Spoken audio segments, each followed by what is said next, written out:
Hi, Preston here. Today, I'm going to be doing something a little different. Today, I'm going to be counting down my top 10 favorite Oh Yeah cartoon shorts from the hit Nickelodeon anthology series, Oh Yeah Cartoons. But first, let me give you a little run through. For those who never saw that show, Oh Yeah Cartoons was an anthology series for Nickelodeon much like Kablam, except it was shot in Burbank, California instead of New York. During seasons 2 and 3 of the run, they were hosted by either Kenan Thompson or Josh Server of all that fame. Now for this list, we'll be counting down some of the most interesting and personal favorite Oh Yeah cartoons in my humble opinion. And no, there won't be any Fairly Odd Parents shorts in this one, because, well, I want to keep it that way. Because, heck, I don't like the way his parents looked back then, even without faces yet. So without further ado, let's start the countdown. Number 10, Protecto 5000, created by John Ank. The only reason this is so low is because it felt more like a soap opera to my humble opinion, but I do like the casting for Kenny, the Protecto 5000. He was voiced by Richard Mole of Night Court fame. And of course, there's a lot of the charm in the way Grey Delisle voices the little girl, who I can't remember her name at the moment, but nevertheless, they pulled out some interesting drama in this one. Check it out if you want to. Coming in cute at number 9 is Ask Edward, all about babies, where Emo is the concerned kid and his brother Edward is the smart one.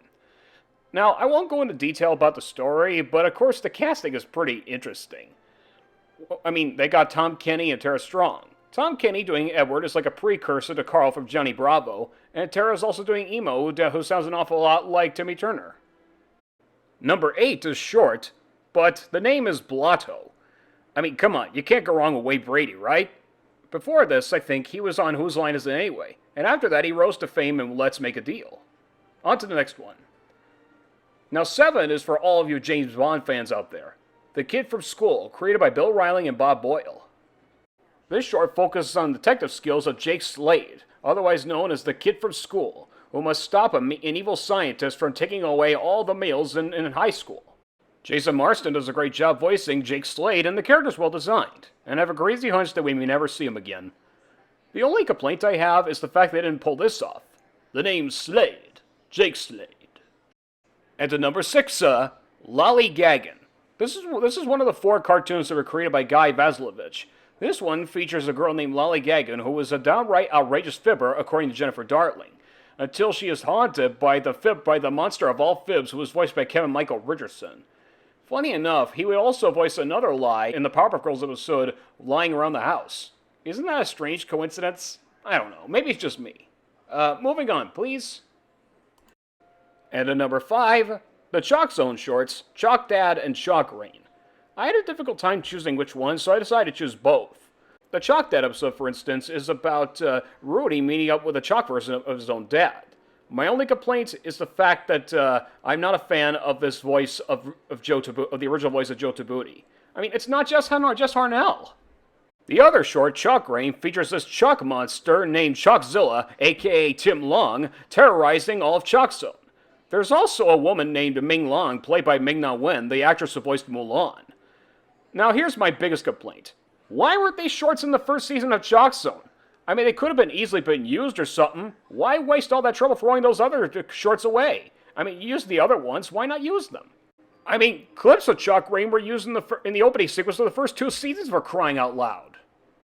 Oh well, whatever the reason is, I'll never know. Number 4, The Adventures of Vatta Boy, created by Alex Karwan. It features the marvelous misadventures of this young kid named Vatta Boy, who must save the day from all the world turning into villains. Why is the world turning on the villains? I don't know. You'll have to ask the writer. Gina Elias voiced the titular character, and Frank Welker was a couple of voices, and Roger Bumpus, the guy who voiced Squibber, was the announcer. Interesting, don't you think?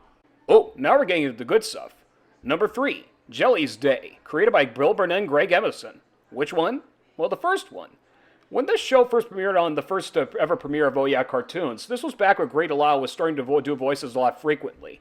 And I think this was her first success. I had to give her credit. That was a great honor she did. To make a long story short, she has a cousin from in Transylvania who comes to visit at the beach.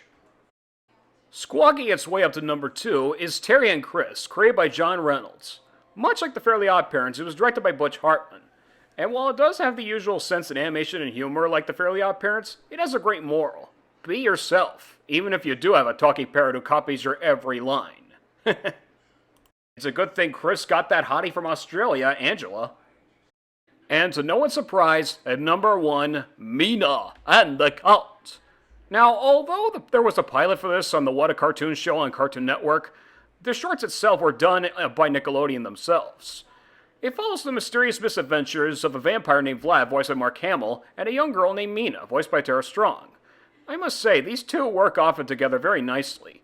It shows that even like the Count Von Count from Sesame Street, Vlad could be a friendly vampire at times. I have no doubt that Maxwell Adams, the creator of Billy and Mandy, had no clue that this was what he was paying homage to when he created the Grim vs. Billy and Mandy.